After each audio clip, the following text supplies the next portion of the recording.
Well, brothers and sisters, it's a joy to be with you again. Pro-life leader Frank Pavone here, bringing you my daily diary segment. I love the work that we do. I've never grown tired of it for 32 years. And I want to tell you what I did now from Monday, the 16th of February through Wednesday, the 18th of February of 2026. I was here at my office. We had the pastoral team meetings during these days every 6 weeks or so. We bring the team together. You know, they work in all different cities running different parts of the ministry, but you know, if you have something like that, any of you who have run an organization like that, you know you have to bring the different pieces together in a cohesive, strong communication and unity. So these were those days, but I started out working at my desk and doing some email work. Let's see, I had to deal on topics like, approving a parish fax, working to support the Save America Act, working on voter registration, interviews with priests and deacons. This is all planning, in other words, and following up on those that have been done, approving different aspects regarding our prospecting mailing. Abortion pill reversal, and Dr. Delgado, you know, we were involved in this from the very beginning. In fact, before abortion pill reversal got connected and under the umbrella of Heartbeat International, there were negotiations going on in terms of it being under our umbrella. And in fact, we were involved in it from literally day one and did press conferences about it and all the rest. Approving an action alert, signing Silent No More Awareness regional coordinators' birthday cards, online invitations, a prayer call, international marches for life. Oh, any leaders out there from the International Marches for Life that are watching, you know how we support your work and love to greet the people that gather at your marches by means of different communications, or sometimes a member of our team is there in person. We love our international pro-life movement and the Council for National Policy, a regular conservative leaders gathering that we are at regularly, doing some communication about that. So lots of work at my desk. 10 o'clock. Wait a second now. So the pastoral team meeting, okay, so it was an extended briefing. I gave my from the road update to the team. We heard from Janet on Silent No More and from our communications director, and so we had an extended briefing. Then after that, like around 9:15, I met with a couple of key members of our staff in regard to the testimony videos that were taped back at the March for Life in front of the steps of the Supreme Court. Then at 9:30, I had a meeting of the correspondence department. Very important when you write in with questions or seeking information. We have a trained team to respond to you and to respond quickly. At 10 a.m., we had my live scripture broadcast right here in this chair where I'm sitting now. 10:30, when that broadcast was over, I had a meeting with our executive director and with our one of our Rachel's Vineyard staff, and then at 11 o'clock, another one of our Rachel's Vineyard leaders together with me and our executive director. At 11:30, I had an executive administrative meeting in terms of staff coordination. And then we had some lunch. After lunch, more work at my desk on the kinds of topics I mentioned already. And then interacting with staff, doing some taping here in the studio, and then also catching up with staff before the day was over. Towards the end of the afternoon, I get the daily updates from staff. Had some dinner and then had a live broadcast at night. One of the staff members came in for an extra period of time in the evening. So we broadcasted our clergy training seminar, the Good Shepherd Seminar, as we call it, which we do every month, broadcasted it live at 8 p.m. that night. Then came Tuesday the 17th. I was up early here in the studio doing some pre-taping before breakfast and did some work at my desk in terms of emails regarding, first of all, Tom Homan. There our borders are, spreading some of his interviews, really, really great explanations of what's going on with the border and deportations and so forth. Monthly statement that we send out to our pledgers, approve the wording for that.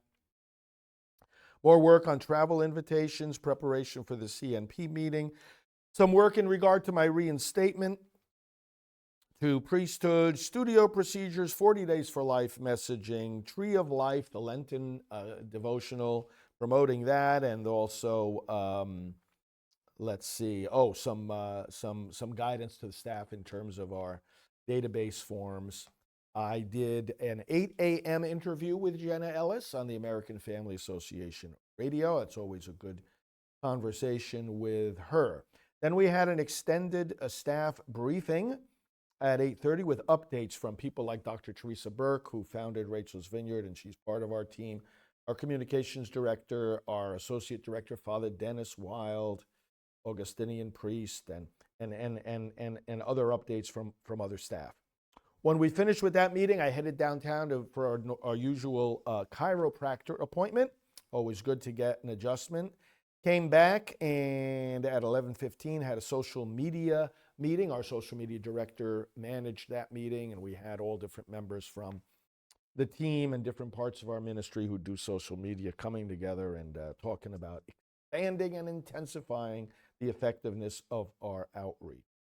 Had some lunch. After lunch with our executive director, we met with Father Dennis Wild and did some updates together. I did some work at my desk then with staff, getting some mailings approved, worked on a pro-life show that we had to tape, and various other meetings with staff all through the afternoon.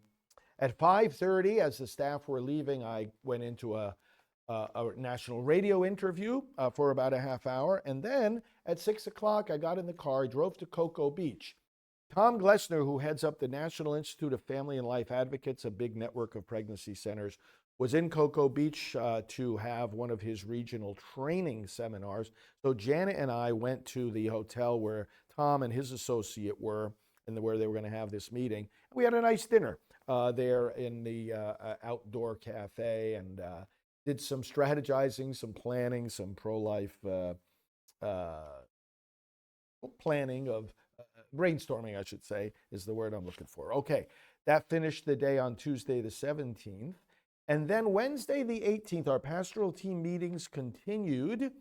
I started out in the studio with some morning tapings. It was Ash Wednesday, and so we started the season of Lent, got my ashes, and then did the morning staff briefing, an extended briefing again.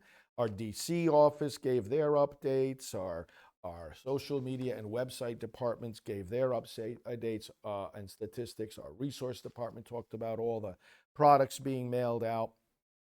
And we had that meeting at 8:30. Then at 9 o'clock, I had to go into another national live interview here in the studio. And so I did that. Then at 10 o'clock, another live broadcast of our own scripture reflections.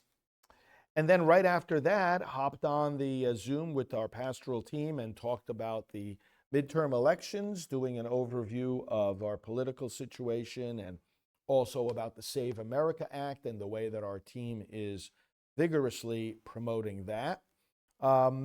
These meetings are important because, sometimes even the members of your own team really don't have an accurate picture of the politics involved, and sometimes I have to provide them a little bit of extra information. Then we had some lunch. I did some work at my desk. Now, I had work regarding emails on the following topics: the midterms, some data questions from staff, 40 Days for Life communication, clergy interviews, scripture reflections, daily diary briefings, our online resources for churches and clergy at prolife.church. Hope you check that out. A new group that has developed, a Catholic group, a Catholic Republican group actually, that is building bridges between Catholics and the Republican Party. Lots of good intersections there. Reinstatement to the priesthood, some communications about that. Upcoming travel plans, some communications with Right Side Broadcasting Network that airs our programs called Praying for America. I had a meeting with one of our pastoral associates at 1 o'clock, and then a meeting of the whole team of pastoral associates at 2:15. We talked about upcoming projects and articles to be read. We discussed the book, which was the monthly reading for this meeting. That was at 2:15. And then about 3:30, I welcomed a special guest here to the Priests for Life headquarters. He's a Catholic author, speaker, and activist. Patrick Nowakowski. He's been in Catholic media for a long time. And we taped some programs right here on this camera. We did a couple of different programs that by now have been aired. You may have seen them. And Patrick then sat down and chatted with me a little bit more. We talked about what's going on in the Catholic world, the pro-life world, and the world of his work and mine. Very, very nice visit. He's been a good friend. And after he left, I concluded the day with some dinner and some quiet work at my desk for the rest of the year. So that's what I did from Monday the 16th through Wednesday the 18th of February 2026. Very grateful for our work and for the pastoral team who does that work alongside me. God bless you in your work as well. I hope it's going well. Let's all work together for victory for the unborn. Talk to you soon. Changing our world is not a matter of wishful thinking. We have to participate in the process of making good laws and stopping bad ones. Your voice is needed. At stopabortionnow.org, you can sign up for email alerts that will call you to action when your lawmakers need to be urged to protect the unborn. These alerts make it easy.